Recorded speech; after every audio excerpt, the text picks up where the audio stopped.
जय श्री सीताराम। श्री रामचरितमानस पंचम सोपान सुंदरकांड।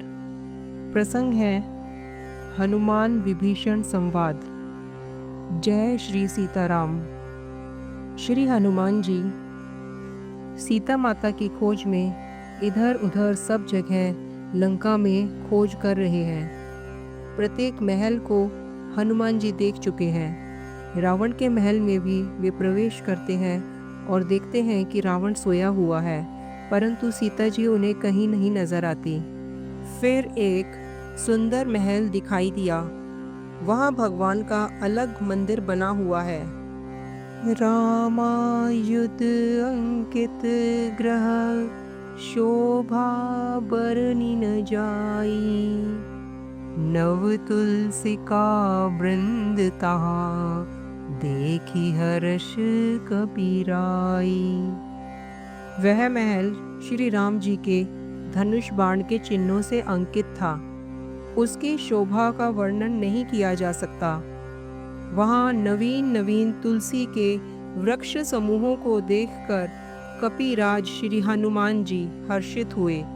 लंका निशिचर निकर निवासा, यहाँ कहाँ सज्जन कर बासा, मन महु तर्क करे कपिलागा, तेहि समय विभीषण जागा।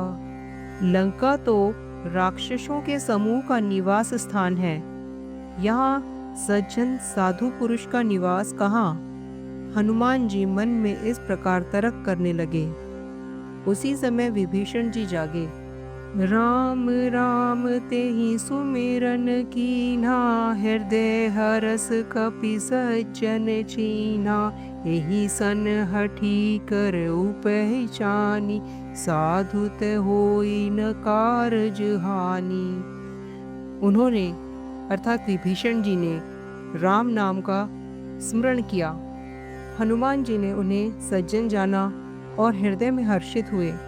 हनुमान जी ने विचार किया कि इनसे हट करके अपनी ओर से ही परिचय करूंगा, क्योंकि साधु से कार्य की हानि नहीं होती।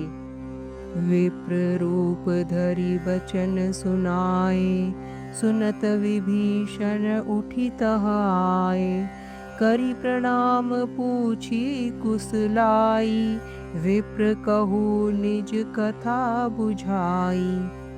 ब्राह्मण का रूप धरकर हनुमान जी ने उन्हें वचन सुनाए।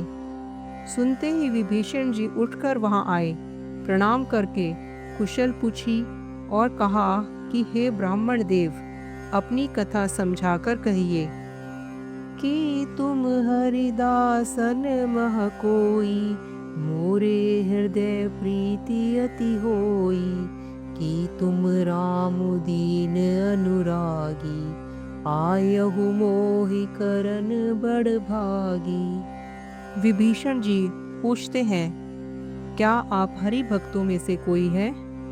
क्योंकि आपको देखकर मेरे हृदय में अत्यंत प्रेम उमड़ रहा है।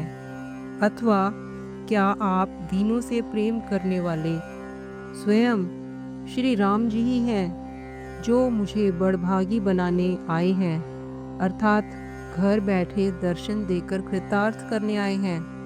तब हनुमंत कही सब, राम कथा निज नाम, सुनत जुगल तन पुलक मन, मगन सुमिरि गुण ग्राम। तब हनुमान जी ने श्री रामचंद्र जी की सारी कथा कहकर अपना नाम बताया। सुनते ही दोनों के शरीर पुलकित हो गए और श्री राम जी के गुण समूहों का स्मरण करके दोनों के मन प्रेम और आनंद में मगन हो गए।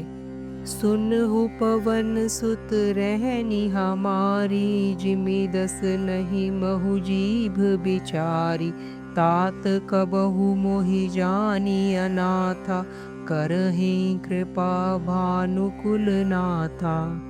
विभीषण जी ने कहा, हे पवन पुत्र, मेरी रहनी सुनो। मैं यहाँ वैसे ही रहता हूँ जैसे दांतों के बीच में बेचारी जीभ। हे तात, मुझे अनाथ जानकर सूर्य कुल के नाथ श्री रामचंद्र जी क्या कभी मुझ पर कृपा करेंगे? तामस तनु कछु साधन नाही, प्रीति न पद सरोज मन माही। अब मोहि भाव भरोस हनुमंता, बिनु हरि कृपा मिलई नहीं संता।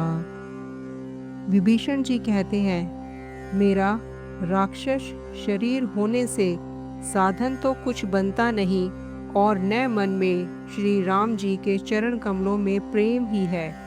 परंतु हे हनुमान, अब मुझे विश्वास हो गया है कि श्री राम जी की मुझ पर कृपा है, क्योंकि हरि की कृपा के बिना संत नहीं मिलते। विभीषण जी कहते हैं, जो रघुबीर अनुग्रह कीन्हा, तो तुम मोहि दरसु हठि दीना। जब श्री रघुबीर ने कृपा की है, तभी तो आपने मुझे हट करके अपनी ओर से दर्शन दिए हैं। हनुमान जी ने कहा, सुनु विभीषण प्रभु के रीति, करई सदा सेवक पर प्रीति। हे विभीषण जी, सुनिए, प्रभु की यही रीति है कि वे सेवक पर सदा ही प्रेम किया करते हैं। कहऊ कवन मैं परम कुलीना, कपि चंचल सबहि विधिहीना। प्रात लेई जो नाम हमारा, तेहि दिन ताहि न मिले आहारा।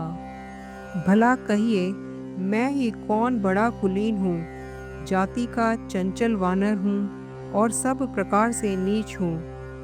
प्रातः काल जो बंदरों का नाम ले लें, तो उस दिन उसे आहार न मिले। अस मैं अधम सखा सुनु, मोहु पर रघुबीर।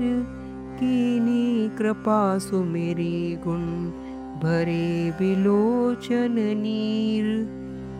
हे सखा सुनिए, मैं ऐसा अधम हूँ, पर श्री रामचंद्र जी ने तो मुझ पर भी कृपा ही की है। भगवान के गुणों का स्मरण करके हनुमान जी के दोनों नेत्रों में प्रेम अश्रुओं का जल भराया। राम राम, जय श्री राम।